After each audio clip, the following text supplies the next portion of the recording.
ज्योतिष शास्त्र के अनुसार मंगल ग्रह उग्र ग्रह है और यह ग्रह अग्नि तत्व का प्रतिनिधित्व करता है। मंगल ग्रह मेष और वृश्चिक राशि के स्वामी होते हैं। किसी भी कुंडली में इस ग्रह की स्थिति उसके साहस, बहादुरी, पराक्रम और आत्मविश्वास का कारक होता है। मंगल ग्रह हमें गतिशीलता और जीवन शक्ति प्रदान करता है। यही कारण है जब मंगल ग्रह वक्री स्थिति में होते हैं तो हमें ऐसा लगता है कि हमारा जीवन पीछे की ओर जा रहा है। मंगल को युद्ध का देवता भी माना जाता है। यह किसी भी व्यक्ति की कुंडली में रक्षक की तरह होता है क्योंकि यह ग्रह हमें नुकसान से बचाता है। संपत्ति से संबंधित सौदा करते वक्त मंगल की स्थिति बहुत महत्वपूर्ण है। जब मंगल एक लाभकारी स्थिति में होता है तो व्यक्ति के पास उत्कृष्ट तकनीकी दिमाग होता है। मंगल का प्रभाव ही हमारे अंदर युवा शक्ति प्रदान करता है और व्यक्ति को जवान बनाए रखता है। मंगल ग्रह को आमतौर पर एक क्रूर ग्रह के रूप में माना गया है। अच्छी स्थिति में मंगल व्यक्ति को भावुक और नियंत्रित बनाता है और वहीं प्रतिकूल स्थिति में यह व्यक्ति को गुस्सैल प्रवृत्ति का बना देता है। जब मंगल ग्रह कुंडली में पीड़ित अवस्था में होते हैं तो यह व्यक्ति के जीवन में रक्त से संबंधित विकार, पेट, जिगर, नाक, कान आदि रोगों के कारक बन जाते हैं। इस गोचर अवधि में अग्नि तत्व प्रधान ग्रह वायु तत्व की राशि में गोचर करने वाले हैं। तुला राशि में मंगल का गोचर 22 अक्टूबर 2021 को सुबह 1:13 पर होने जा रहा है। उसके बाद यह 4 दिसंबर तक इसी राशि में बने रहेंगे। मंगल जिस समय तुला राशि में गोचर करने जा रहे हैं उस समय अवधि में यह अपने ही नक्षत्र चित्रा नक्षत्र में रहेंगे। उसके बाद 31 अक्टूबर 2021 को यह राहु के विशाखा नक्षत्र में प्रवेश कर जाएंगे। फिर उसके बाद 20 नवंबर 2021 को यह चित्रा नक्षत्र से निकलकर देवगुरु बृहस्पति के विशाखा नक्षत्र में प्रवेश कर जाएंगे। तो इस मध्य में जिस समय अवधि में राहु के नक्षत्र में मंगल का गोचर रहेगा उस समय अवधि में जिन भी राशियों के शुभ परिणामों में वृद्धि है उसमें थोड़ी कमी देखी जाएगी और अन्य अवधि पर जो भी परिणाम होंगे वह मैं आपके साथ शेयर करने जा रहा हूं। तो आज की वीडियो में हम मंगल के इस तुला राशि में गोचर से हमारी जो 12 राशियां हैं वह किस प्रकार प्रभावित होंगी, उसमें से आज मैं प्रथम की 6 राशियां मेष, वृष, मिथुन, कर्क, सिंह, कन्या, इन 6 राशियों के बारे में आज की वीडियो में चर्चा करेंगे। बाकी बची हुई 6 राशियों के बारे में हम कल की वीडियो में चर्चा करेंगे। तो वीडियो की शुरुआत करने से पहले अगर कोई दर्शक चैनल पर नए हैं तो चैनल को आप जरूर सब्सक्राइब कीजिए, साथ ही साथ बेल नोटिफिकेशन भी ऑन कर लीजिए जिससे चैनल पर अपलोड होने वाली हर एक वीडियो का नोटिफिकेशन आपके पास सबसे पहले पहुंचे। तो चलिए शुरुआत करते हैं और जानते हैं आज की अपनी प्रथम राशि मेष राशि से। मेष राशि के जातकों के लिए मंगल प्रथम भाव और अष्टम भाव के स्वामी होते हैं। इस गोचर की अवधि में व्यापार और साझेदारी के सप्तम भाव में मंगल गोचर करने जा रहे हैं। आपकी राशि के स्वामी का सप्तम भाव में गोचर आपके लिए मिश्रित परिणाम लेकर आएगा। इस समय अवधि में आपको अपने कार्यस्थल पर कई चुनौतियों का सामना करना पड़ेगा। धन संचय करने में भी इस अवधि के दौरान आपको संघर्ष का सामना करना पड़ेगा। बहुत प्रयासों के बाद आपको कम मात्रा में सफलता प्राप्त होगी। इस अवधि में वैवाहिक जीवन में गलतफहमियां और झगड़ों में वृद्धि हो सकती है, इसलिए आपको इस अवधि के दौरान अपने जीवन साथी के साथ खुलकर बात कर गलतफहमियों को दूर करने की कोशिश करनी चाहिए। आपके वैवाहिक जीवन में इस समय अवधि में आपके ससुराल पक्ष का हस्तक्षेप हो सकता है, इससे आपके लिए स्थिति और ज्यादा खराब हो सकती है। लेकिन इस समय अवधि में समाज में आपकी प्रसिद्धि में वृद्धि होगी। अगर आप सरकारी नौकरी में है इस समय अवधि में आपके काम को पहचाना जाएगा और आपको तरक्की मिल सकती है। आपको काम के सिलसिले में इस अवधि में यात्रा पर भी जाना पड़ सकता है या आपको किसी दूर क्षेत्र में स्थानांतरण मिल सकता है। जो लोग साझेदारी का व्यवसाय कर रहे हैं उनके लिए यह अनुकूल अवधि रहेगी। आपका व्यावसायिक साझेदार आपके विचारों की सराहना करेगा और इस समय अवधि में आपके द्वारा नई रणनीतियां और योजनाओं का विस्तार हो सकता है।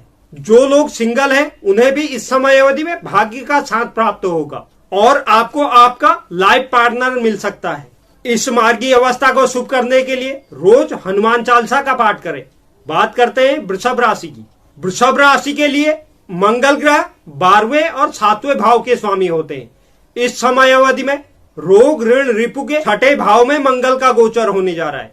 यह समय आपके लिए मिश्रित परिणाम लेकर आएगा। इस राशि के जो भी लोग छात्र हैं उन्हें इस समय अवधि में अधिक मेहनत करनी होगी, तभी आपको सफलता प्राप्त हो सकती है। हालांकि जो विद्यार्थी प्रतियोगिता परीक्षा की तैयारी कर रहे हैं उनके लिए यह समय अवधि बहुत शुभ साबित होगी। इस समय अवधि में आपके विरोधी भी आपको परेशान नहीं कर पाएंगे, क्योंकि इस समय अवधि में आप उनसे चतुराई से निपटने और उन पर हावी होने में सक्षम रहेंगे। आपको इस समय अवधि में धन संचय करने में संघर्ष का सामना करना पड़ेगा। इससे आपके जीवन में तनाव में वृद्धि हो सकती है। आप इस समय अवधि में कार्य क्षेत्र में दूसरों को अच्छा करने के लिए प्रेरित करेंगे। इस समय अवधि में आपका दाम्पत्य जीवन भी बहुत सहज नहीं रहेगा, क्योंकि इस समय अवधि में आपको अपने जीवन साथी से टकराव का सामना करना पड़ सकता है। काम की व्यस्तता या अपने खराब स्वास्थ्य के कारण आप अपने जीवन साथी के साथ कुछ दूरी महसूस कर सकते हैं। अगर आप विदेश जाने की सोच रहे हैं तो आपको इस समय अवधि में यह मौका मिल सकता है। जो लोग बहुराष्ट्रीय कंपनियों में काम कर रहे हैं उनके लिए यह अवधि बहुत अनुकूल साबित होगी। आपको कंपनी के काम के लिए कोई लंबी दूरी की यात्रा पर जाना पड़ सकता है। इस गोचर को शुभ करने के लिए मंगलवार के दिन हनुमान मंदिर में बेसन के लड्डू चढ़ाएं। बात करते हैं मिथुन राशि की। मंगल मिथुन राशि के लिए 6ठे और 11वें भाव के स्वामी होते हैं। इस समय अवधि में शिक्षा, संतान और रोमांच के 5म भाव में मंगल का गोचर होने जा रहा है।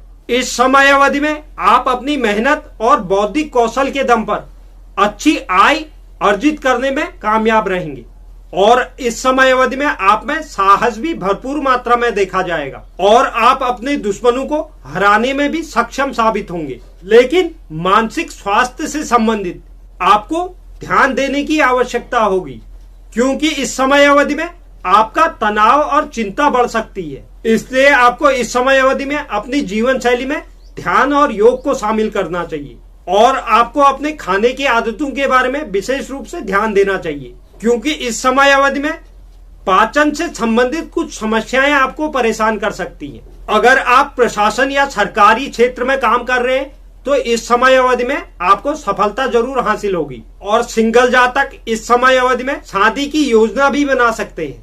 मंगल के इस गोचर की अवधि में आपके स्वभाव में निरंतर परिवर्तन देखा जाएगा। जो लोग प्रेम संबंध में हैं उनके लिए यह स्थिति अनुकूल नहीं रहेगी, क्योंकि इस समय अवधि में आपका अपने प्रिय से झगड़ा होने की संभावना बन रही है। लेकिन छात्रों के लिए यह समय अवधि बहुत अनुकूल साबित होगी।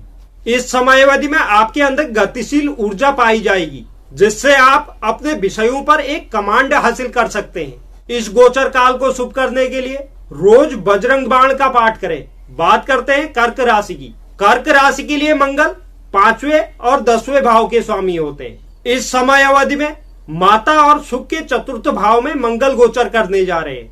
इस समय अवधि में आप बहुत समझदारी और चतुराई से हर एक कार्य को संभाल लेंगे और इस समय अवधि में आप अपने घर पर या कार्यस्थल पर अपने कार्य को अच्छे तरह से पूर्ण करेंगे और किसी भी चुनौती का बहुत मजबूती से सामना करेंगे। इस समय अवधि के दौरान आप धन संचय करने में भी सफल होंगे। अगर आप किसी संपत्ति पर निवेश करना चाह रहे हैं तो यह समय अवधि आपके लिए बहुत अनुकूल साबित होगी।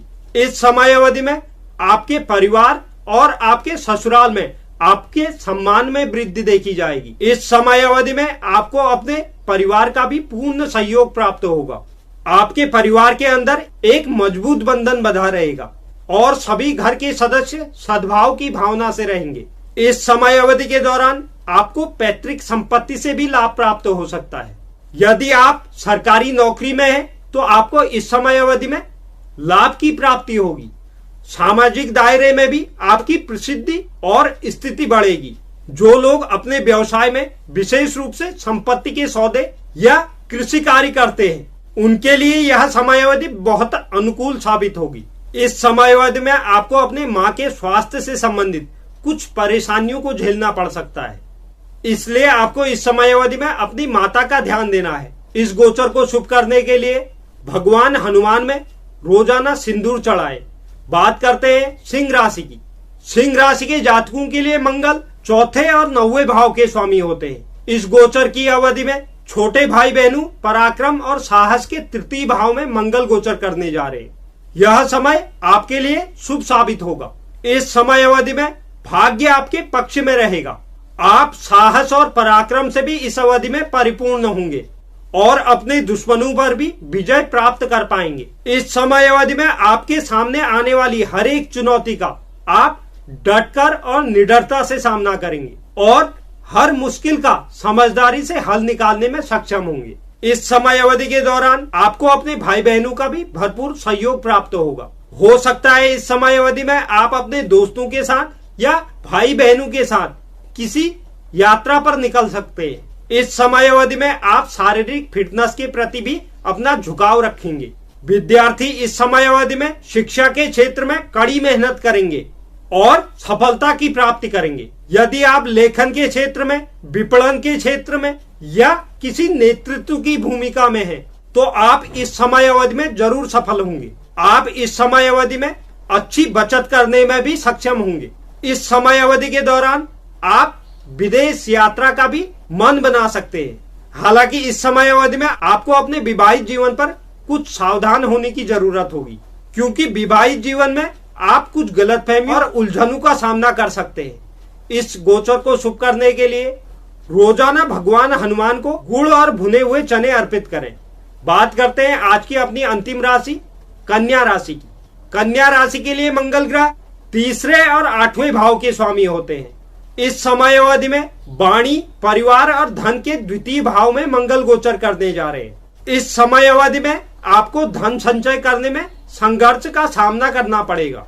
इस समय अवधि के दौरान परिवार में भी कम सामंजस्य हो सकता है और आपके परिवार के साथ आपका संबंध बिगड़ सकता है। इसके साथ साथ आपकी वाणी में भी कुछ रूखापन या कठोरता पाई जाएगी। यह आपके पारिवारिक जीवन के लिए अच्छा नहीं कहा जा सकता है, क्योंकि आपकी वाणी की वजह से ही परिवार में कलह या कलेश होने की संभावना बन रही है।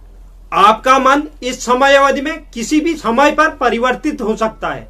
इसका मतलब आप ज्यादातर समय चंचल नजर आएंगे और इस समय अवधि में आपके पास सहिष्णुता की कमी देखी जाएगी और किसी के द्वारा की गई आलोचना को आप बिल्कुल भी पसंद नहीं करेंगे। हालांकि इस समय अवधि में आपके पास एक अच्छा सामाजिक दायरा रहेगा। इस समय अवधि में आपको स्वास्थ्य का अपना विशेष रूप से ख्याल रखना है। इस समय अवधि में आप सर्दी, खांसी, बुखार से पीड़ित हो सकते हैं। आप अपनी भौतिकवादी इच्छाओं को पूरा करने में इस समय अवधि में ज्यादा पैसा खर्च करेंगे। यह आपके बैंक बैलेंस को प्रभावित कर सकता है। दाम्पत्य जीवन में भी किसी बात को लेकर आपकी बहस हो सकती है, जिसे आपको शांति से संभालने की जरूरत होगी। इस समय अवधि के दौरान आपको अपने खान पान पर भी विशेष रूप से ध्यान देना है, अन्यथा आपको कोई परेशानी हो सकती है। इस गोचर को शुभ करने के लिए नित्य मंगल स्तोत्र का पाठ करें। तो यह थी हमारी प्रथम की 6 राशियां, जिसपे मंगल के तुला राशि में गोचर से प्रभाव पड़ने जा रहा है। उम्मीद करता हूं आपको यह जानकारी पसंद आई होगी। जो भी दर्शक चैनल पर नए हैं, चैनल को आप जरूर सब्सक्राइब कीजिए, साथ ही साथ बेल नोटिफिकेशन भी ऑन कर लीजिए और वीडियो को लाइक कीजिए और शेयर कीजिए और कमेंट बॉक्स में आप अपनी राय भी जरूर लिखें। धन्यवाद।